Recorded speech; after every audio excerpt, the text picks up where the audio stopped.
तो पिछले क्लास में हम लोग देख चुके थे क्या, भाजक की संख्या निकालने के लिए, और आज हम लोग देखेंगे समभाजक और जितने भी भाजक निकला है उसमें से क्या होगा, समभाजक होगा और क्या होगा, विषम भाजक होगा।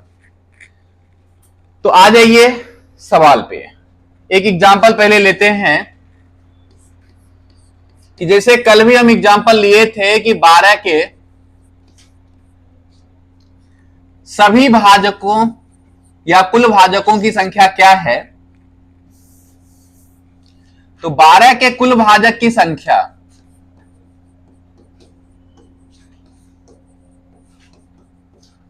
तो आपको पता है कि 12 का भाजक कौन कौन सा होगा, क्या होगा। तो 12 का जो भाजक होगा वो होगा 1, 1 के बाद 2, 3, 4, 6 और क्या, यानी टोटल भाजक जो आएगा वो टोटल भाजक कितना होगा।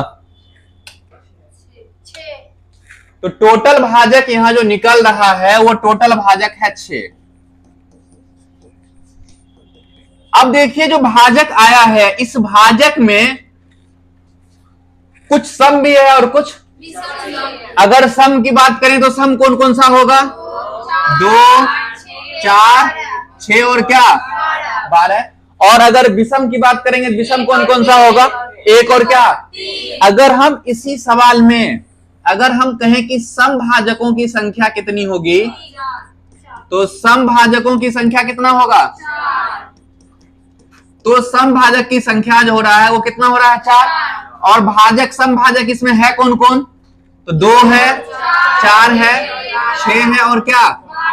अगर हम लोग विषम भाजक के बारे में अगर हम लोग देखें तो विषम भाजक यहां से अगर देखा जाए तो विषम भाजक की संख्या कितना, तो विषम भाजक की जो संख्या हो रहा है वो हो रहा है 2, और 2 में है कौन कौन, 1 और 3। लेकिन अब डायरेक्ट अगर निकालना होगा हर सवाल का, हम तो ये सब भाजक लिखेंगे नहीं, तो डायरेक्ट कैसे निकालेंगे उस पे भी आएंगे। थोड़ा सा एक बात और समझना है, अगर हम लोग समभाजक निकाल लिए और विषम भाजक निकाल लिए, इस दोनों को जोड़ने पर हमेशा टोटल भाजक आएगा, क्योंकि जितना भी भाजक है वो या तो सम संख्या होगा या विषम संख्या होगा। तो समभाजक 4 और विषम भाजक कितना, दोनों को जोड़ने पर टोटल भाजक आ रहा है। अगर हम टोटल भाजक निकालने जानते हैं और सम निकाल लिए तो टोटल में से सम को घटा देंगे तो कौन बच जाएगा, टोटल में से विषम को घटा देंगे तो सम पता चल जाएगा। अब देखना यह है कि दोनों में से कोनो एगो को निकालने के लिए जानेंगे तब अगला निकल पाएगा। तो आइए हम लोग पहले इसको देखते हैं जल्दी कैसे निकाल पाएंगे।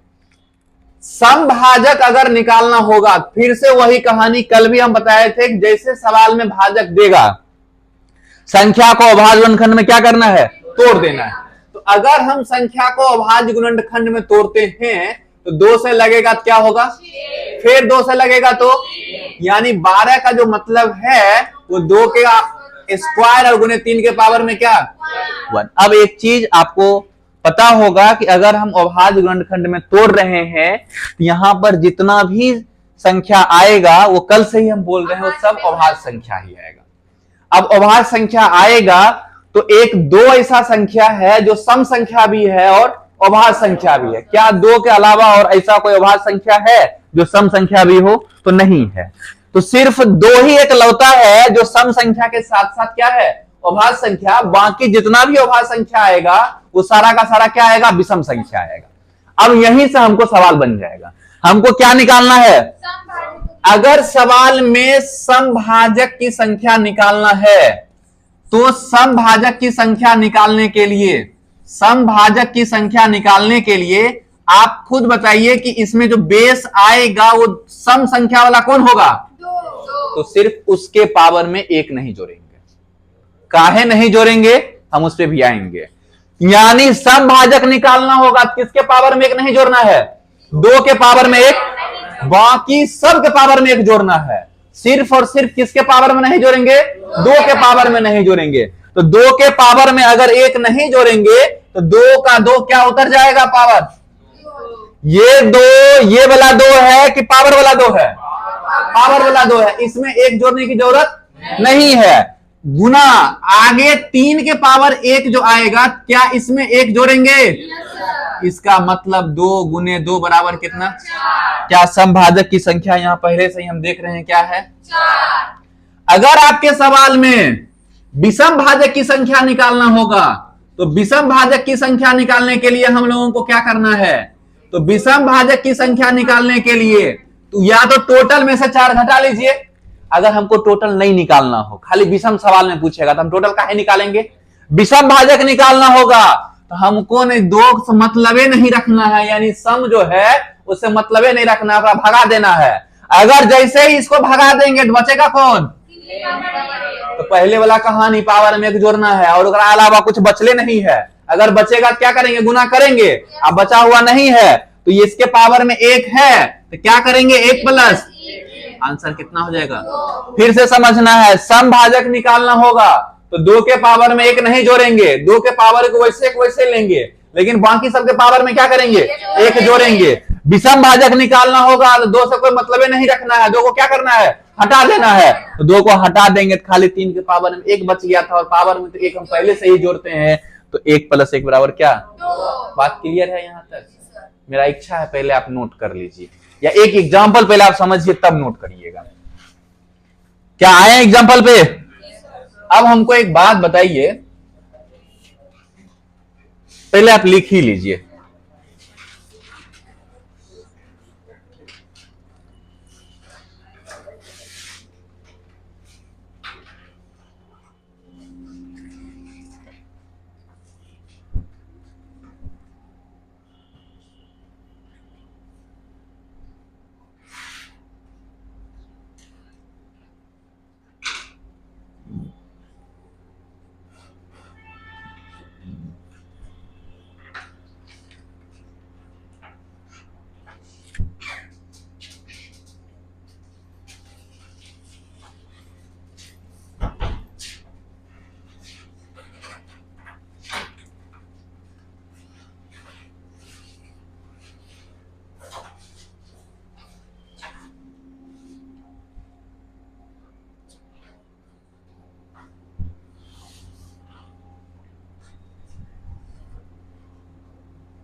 लिख लिए? फिर से समझना है, कुल भाजक निकालने के लिए कल ही हम लोग सीख चुके हैं। समभाजक निकालने के लिए क्या करना है? 2 के पावर में कुछ नहीं जोड़ना है, 2 के पावर को जैसे कि क्या करना है वैसे लिख लेना है, लेकिन बाकी सबके पावर में क्या? 1 जोड़ेंगे। अगर विषम भाजक निकालना होगा तो विषम भाजक के केस में 2 के पावर को नहीं लेंगे और बाकी सबके पावर में 1 जोड़कर आपस में क्या करना है? गुना करवाना है। तो एक लाइन नोट करके पहले लिख ही लीजिए, लिखिएगा नोट करके। समभाजकों की संख्या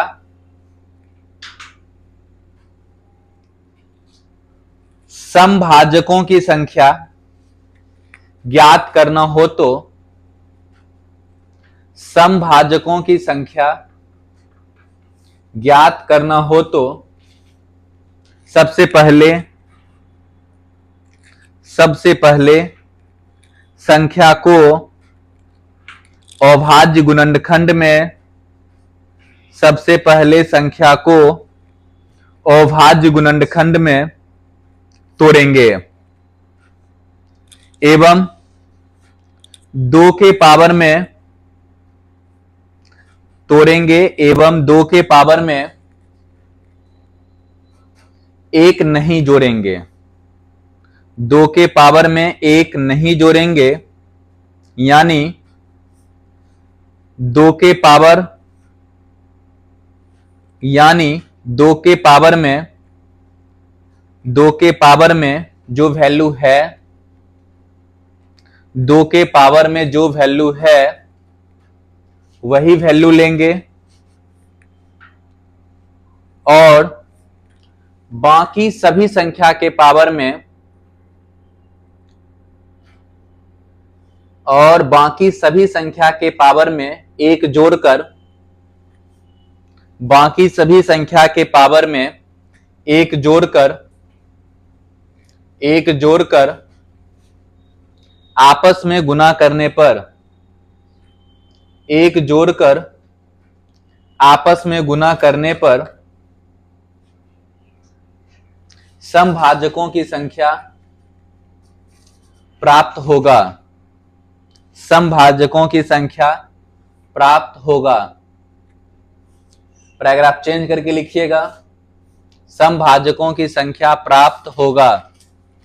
पैराग्राफ चेंज करके लिखिएगा, विषम भाजकों की संख्या ज्ञात करने के लिए, विषम भाजकों की संख्या ज्ञात करने के लिए 2 के पावर को नहीं लेंगे। विषम भाजकों की संख्या ज्ञात करने के लिए 2 के पावर को नहीं लेंगे। 2 के पावर को नहीं लेंगे। 2 के पावर को नहीं लेंगे, लेकिन बाकी सभी संख्या के पावर, लेकिन बाकी सभी संख्या के पावर में एक जोड़कर, बाकी सभी संख्या के पावर में एक जोड़कर गुना करने पर, एक जोड़कर गुना करने पर विषम भाजकों की संख्या, विषम भाजकों की संख्या प्राप्त होगा। विषम भाजकों की संख्या प्राप्त होगा। विषम भाजकों की संख्या प्राप्त होगा। क्लियर है बात यहां तक? फिर से वही बात, यही सारा बात हमने भी आपको लिखाए हैं। समभाजक निकालने के लिए 2 के पावर में 1, बाकी सब के पावर में 1, विषम भाजक में 2 के पावर को नहीं लेना है। क्लियर है बात यहां तक? अब आ जाइए आप अगले नंबर पे।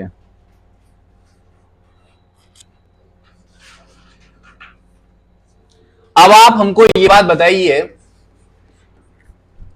कि अगर आपके सवाल में